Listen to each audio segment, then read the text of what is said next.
North Korea is an enigmatic country with many strange things inside it.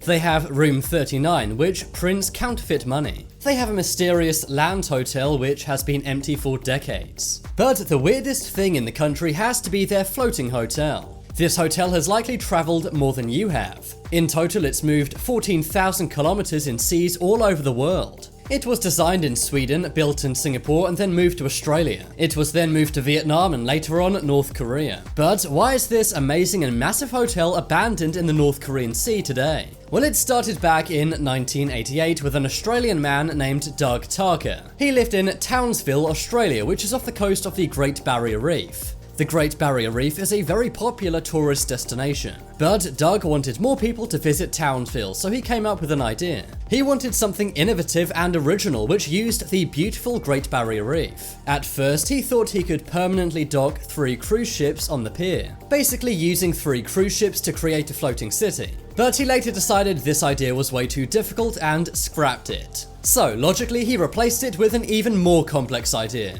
This was a floating hotel. Now, you may be thinking, that already exists, and it's called a cruise ship. But Doug would beg to differ. He said that his floating hotel would not move around like a cruise ship, instead it would stay in one place. And with that, the floating hotel was born. The hotel was gigantic at 90 meters long. It was also 7 stories. It would stay stationary on the Great Barrier Reef, but it was built so that it could be moved if it needed to be with a carrier ship. It was designed by an innovative company in Sweden, slightly more difficult to put together than IKEA furniture. But for a long time, there was a big issue as to who could actually build a floating hotel. Eventually, they found a Singapore company which built offshore living quarters for oil rigs. Eventually, Doug came to an agreement with the Singapore company and the hotel was built for $20 million.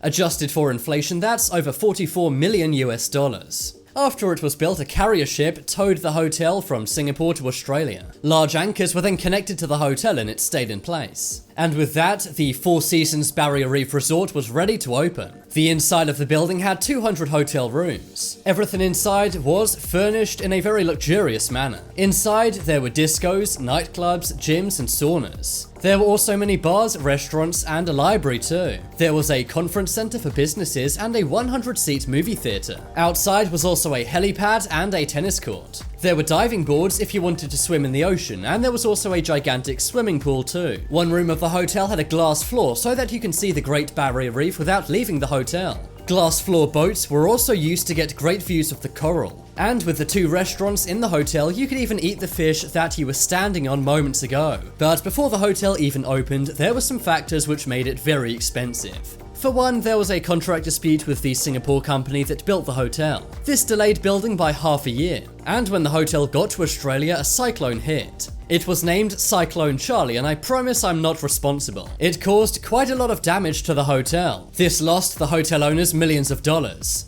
And it meant that when the hotel opened in 1988, the ticket prices were steep. One night in the hotel would cost anywhere from $550 to $1,100 per night. The operating costs of the hotel were also gigantic. Cruise ships can dock on land, which means they can bring things onto the ship easily. But any items or people brought onto the hotel had to be done using boats or helicopters. Because the hotel was located on the Great Barrier Reef, they also had lots of regulations they had to abide by. All sewage and waste had to be dumped out miles away from the hotel, and all trash had to be burned and then moved to the mainland. The hotel was even made to have a marine research lab on board. This was where they would study seabird poop. And this was to prove that the hotel was not feeding scraps to local birds. The transportation costs alone were astronomical. The hotel was located about 45 miles or 70 kilometers from the mainland. And just to get to the hotel by boat would cost you $120. And it would also take an hour and a half one way. Or if you were richer, you could pay $325 for a 20-minute helicopter ride to the hotel. Because of this, bad weather, storms, and high turbulence made many people have to cancel their trips. Once one of the boats carrying passengers even caught fire and many were injured. The best thing about the hotel was the coral reef that you could see from it. But within 1 year, 95% of that was gone. That's because it had been eaten by crown of thorns starfish. But in September of the year it opened, 1988, it already had to shut down. This was because World War II ammunition was found underneath the hotel. Up until 1950, it was legal to dump live ammo into Australian waters. But when scuba divers found 100 tons of World War II ammo, including anti-tank missiles, the hotel had to close. The hotel then sold up and it was moved to Ho Chi Minh City in Vietnam. At the time, Vietnam had almost no luxury hotels, so it was a massive hit. And in 1989, the Saigon Floating Hotel finally opened up. It was total luxury and had over 400 staff. The hotel would charge $350 per room per night. At the time, that was the average annual salary of someone in Vietnam. But eventually, other hotels began renovating in Vietnam. And once the floating hotel, or the floater as it was known, was no longer the only luxury hotel, attendance dropped. So that's why the hotel was sold again, and it was moved to the unlikely location of North Korea. It was renamed Hotel Haegumgang,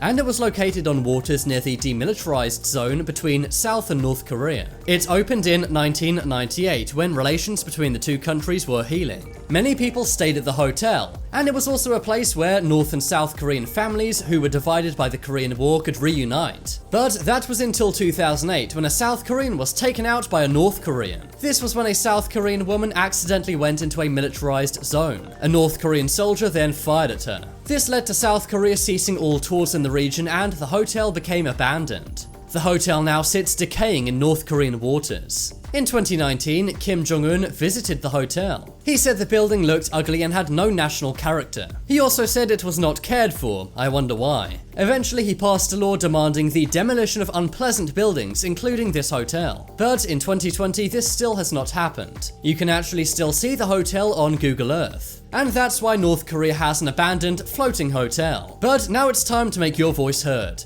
Comment whether or not you would stay in this floating hotel. If you want some more amazing videos, then check out my second channel. But as always, thanks for watching. There are some more videos you may like on screen right now. Leave a like if you enjoyed, and if you haven't already, what are you waiting for? Subscribe to Top 10s.